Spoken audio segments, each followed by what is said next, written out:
I'm sharing with you about students who have exhibited PMP boss behavior. I'm talking about students who did everything to get this belt, PMP Champion of the World. Students who did not relent in their efforts. Students who went the extra mile. So let's start talking about these people. First of all, Parmeet Singh. He is just a phenomenal student who got on our LMS on a Thursday night. Never been for a PMP course ever.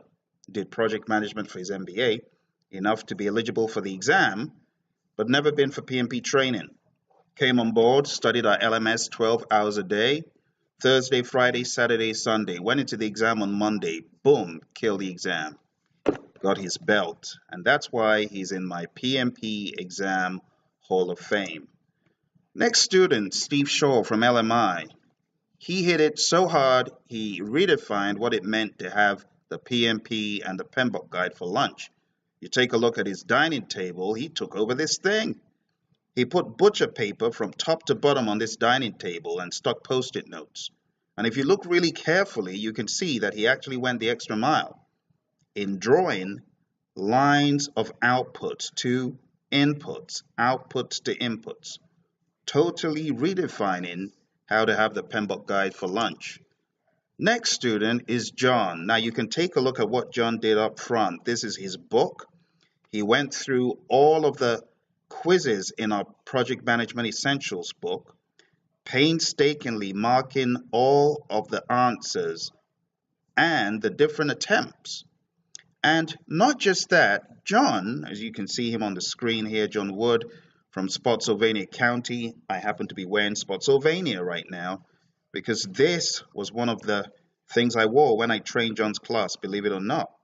But John actually did get certified, and he came from the rear of the class with a high 40s on the mock to killing it on the real exam, and that's why he gets this belt for one of my PMP champions of the world with 4 proficients back in the day it was. But he left no stone unturned. How do you go from a 48 mock exam to 4 proficients when people who are getting 70s can't get 4 proficients? It's not about the mocks, folks. The mock is a learning tool. And that's what I keep telling people. Your mock exams are but a learning tool. Next in my PMP Hall of Fame is Sarah Scherf. At the time, with Pepperdine University, one of my great students who again came from the middle of the pack to the front with 4 proficients. And that's why she gets this belt for PMP Champion of the World. She totally redefined what it meant to take the PMP exam, as in what to do the day before the exam. The day before the exam, she totally chilled out and watched Monsters University. Other people would hit the books hard, but that wasn't her style. She had done enough work before and decided that now was time to chill the day before her exam. 4 proficients.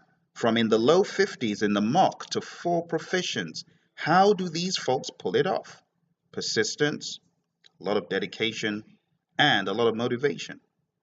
Now, she hit it so hard that when it came to time to take the exam, she thought she wasn't ready.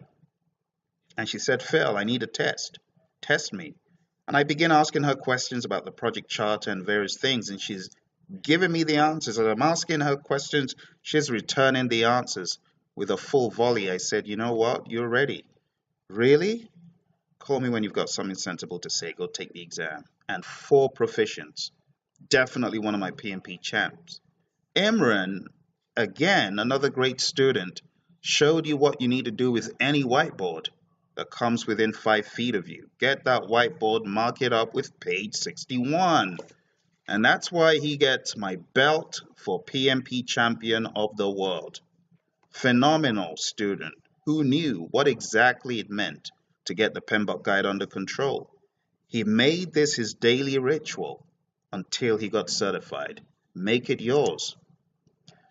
Gautam went the extra mile to taking over a room in his house.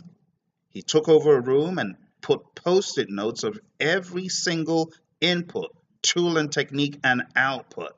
And for that reason, he gets my belt for PMP Champion of the World. He left no stone unturned.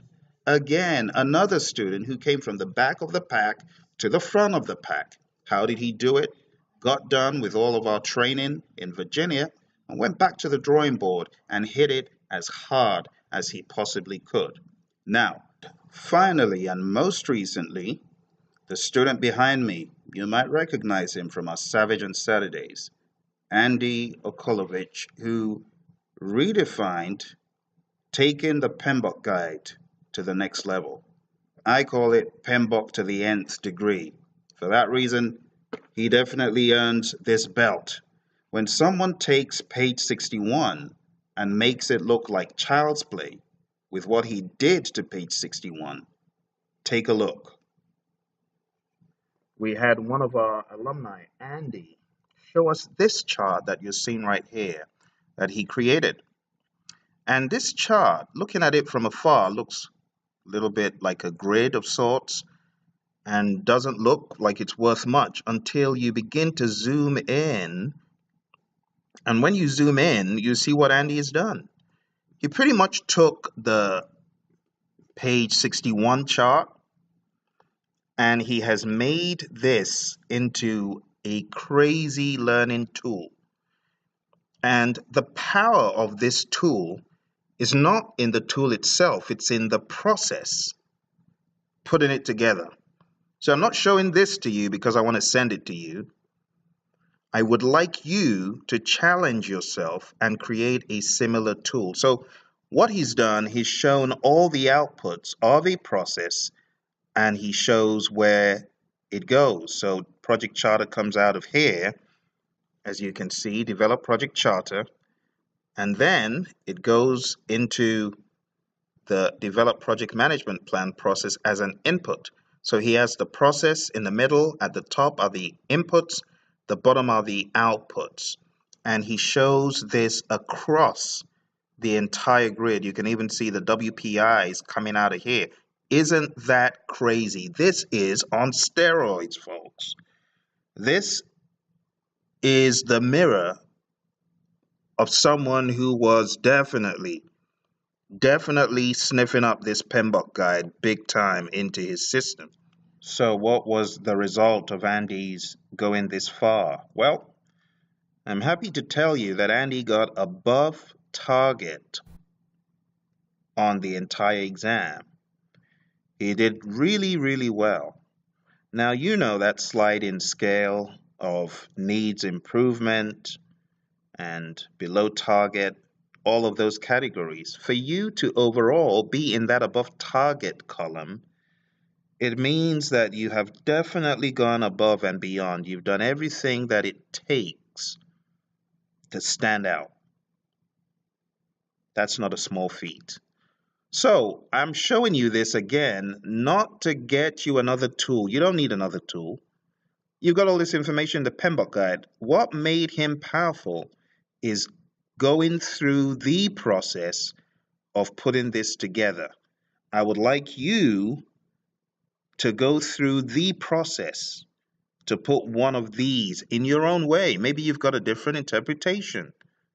Do it. And that concludes my review of PMP boss behavior. You got to boss up, folks.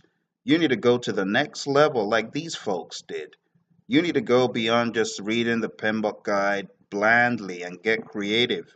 And you will be one of my PMP champions of the world.